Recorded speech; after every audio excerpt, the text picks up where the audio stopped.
ଆଜି ମୁଁ ଆପଣମାନଙ୍କୁ এই ଭିଡ଼ିଓରେ କେଉଁ ପୋଜିସନରେ ଆପଣମାନେ କଲେ ଆପଣଙ୍କର ପିଲା ରହିବ ନାହିଁ ଏବଂ ସୁରକ୍ଷିତ ଭାବରେ ଆପଣ ସେକ୍ସ କରିପାରିବେ ସେ ବିଷୟରେ ମୁଁ ଡିଟେଲ୍ସ ଆପଣମାନଙ୍କୁ କହୁଛି। ଆପଣମାନେ ଭିଡ଼ିଓକୁ ଶେଷ ପର୍ଯ୍ୟନ୍ତ ଦେଖନ୍ତୁ। ନମସ୍କାର, ମୋ ନାମ ପ୍ରିୟା। ଆପଣମାନେ ଦେଖୁଛନ୍ତି ଆପଣଙ୍କର ପ୍ରିୟ ଚ୍ୟାନେଲ ଟ୍ୟୁବ୍। ଏହି ଚ୍ୟାନେଲରେ ଆପଣମାନେ ହଟ୍ ଗେମ୍ ଭିଡ଼ିଓ ସବୁ ପାଇବେ। ଯଦି ଚ୍ୟାନେଲକୁ ଆଜି ପର୍ଯ୍ୟନ୍ତ ସବସ୍କ୍ରାଇବ୍ କରିନଥିବେ ତେବେ ଦୟାକରି ଚ୍ୟାନେଲକୁ ସବସ୍କ୍ରାଇବ୍ କରିବେ ଏବଂ ପାଖରେ ଥିବା ବେଲ୍ ଆଇକନକୁ ନିଶ୍ଚିତ ଭାବରେ ଚିପିବେ, ଯାହାଫଳରେ ଆମ ଚ୍ୟାନେଲରେ ଛଡ଼ାଯାଉଥିବା ଭିଡ଼ିଓର ନୋଟିଫିକେସନ୍ ସର୍ବପ୍ରଥମେ ଆପଣଙ୍କ ପାଖକୁ ଯିବ।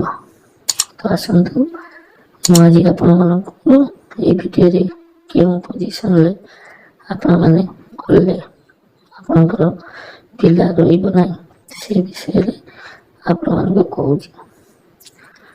ତ ସେକ୍ସ କଲାବେଳେ ଆପଣମାନେ ପୋଜିସନ୍ ଉପରେ ନିହାତି ଧ୍ୟାନ ଦିଅନ୍ତୁ। ଯଦି ଆପଣମାନେ ସେକ୍ସ କରୁଛନ୍ତି ତାହେଲେ ଆପଣଙ୍କର ପୋଜିସନ୍ ତା ପାଇଁ ନିହାତି ଜରୁରୀ।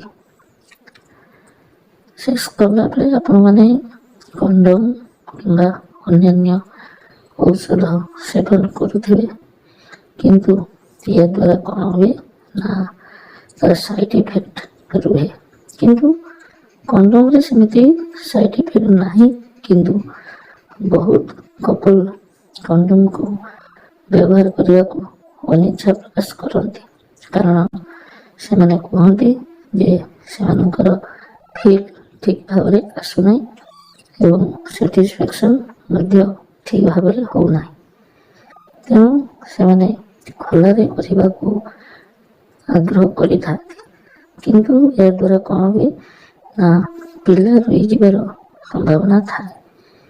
ତେଣୁ ଆପଣମାନେ ଯଦି ପୋଜିସନ୍ ଉପରେ ଧ୍ୟାନ ଦେବେ ତେବେ ନିଶ୍ଚିତ ଭାବରେ କିଛି ବି ଅସୁବିଧା ହେବ ନାହିଁ। ତ ମୁଁ ଆପଣଙ୍କୁ ଦୁଇଟି ପୋଜିସନ୍ ବିଷୟରେ କହିବି। ପ୍ରଥମ ପୋଜିସନ୍ ହେଉଛି ଷ୍ଟାଣ୍ଡିଂ ପୋଜିସନ୍, ଅର୍ଥାତ୍ ଆପଣମାନେ ଛିଡ଼ା ହୋଇ ସେକ୍ସ କରିବେ। ତ ପୁଅ ହୋଇଥାଉ କିମ୍ବା ଝିଅ ହୋଇଥାଉ, ଦୁଇ ଜଣ ଛିଡ଼ା ହେବେ ଏବଂ ଛିଡ଼ା ହୋଇ ସେକ୍ସ କରିବେ।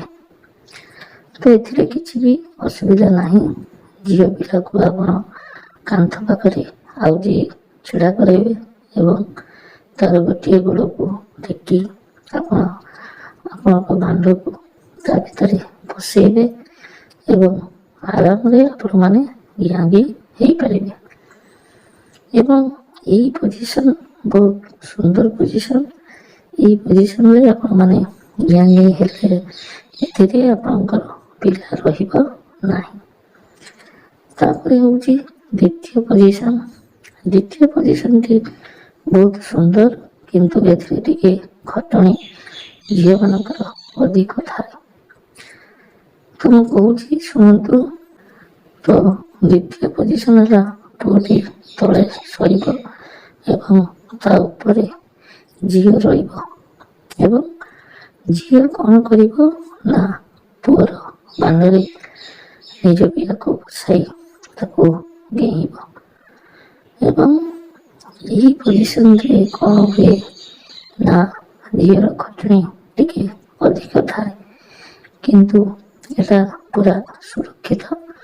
ଏଥିରେ କ'ଣ ହୁଏ ନା ଆପଣଙ୍କର ପିଲା ରହିବ ନାହିଁ, କାରଣ ଯେତେବେଳେ ପୁଅର ବୀର୍ଯ୍ୟ ବାହାରିବ ସେତେବେଳେ କ'ଣ ହୁଏ ନା ପ୍ରେସର ଠିକ୍ ଭାବରେ ରୁହେ ନାହିଁ, ଯାହାଫଳରେ କ'ଣ ହୁଏ ନା ଠିକ୍ ମାତ୍ରାରେ ଯଦି ପ୍ରେସର ନ ରହିବ ତେବେ ଆପଣଙ୍କ ପ୍ରେଗନେନ୍ସିରେ ଅସୁବିଧା ହେବ, ଅର୍ଥାତ୍ ପ୍ରେଗନେନ୍ସି ହେବ ନାହିଁ। ତେଣୁ ଏ ପୋଜିସନ୍ରେ ପାଖାପାଖି 80% ସୁରକ୍ଷିତ। ତ ଏଇ ଯେଉଁ ଦୁଇଟି ପୋଜିସନ୍ ମୁଁ କହିଲି, ଆପଣମାନେ ଟ୍ରାଏ କରନ୍ତୁ ଏଇ ଦୁଇଟି ପୋଜିସନ୍ରେ ସେକ୍ସ କରିବା ପାଇଁ। ମୁଁ ଆପଣଙ୍କୁ ଗ୍ୟାରେଣ୍ଟି ତ ଦେଇପାରିବି ନାହିଁ, ତଥାପି 80% ଆଶା ରହିଛି ଏଥିରେ ଆପଣଙ୍କର ପ୍ରେଗନେନ୍ସି କୌଣସି ରହିବ ନାହିଁ। ଆଶା କରୁଛି ଭିଡ଼ିଓଟି ନିଶ୍ଚିତ ଭାବରେ ଆପଣଙ୍କୁ ଭଲ ଲାଗିଥିବ। ଭିଡ଼ିଓଟିକୁ ଲାଇକ୍ ଏବଂ ସେୟାର କରିବେ। ଯଦି ପ୍ରିୟା ଟ୍ୟୁବ୍ ଚ୍ୟାନେଲକୁ ଆଜି ପର୍ଯ୍ୟନ୍ତ ସବସ୍କ୍ରାଇବ୍ କରିନଥିବେ ତେବେ ଦୟାକରି ପ୍ରିୟା ଟ୍ୟୁବ୍ ଚ୍ୟାନେଲକୁ ସବସ୍କ୍ରାଇବ୍ କରିବେ। ରହୁଛି, ପୁନର୍ବାର ଦେଖା ହେବ ଅନ୍ୟ ଏକ ଭିଡ଼ିଓରେ। ନମସ୍କାର।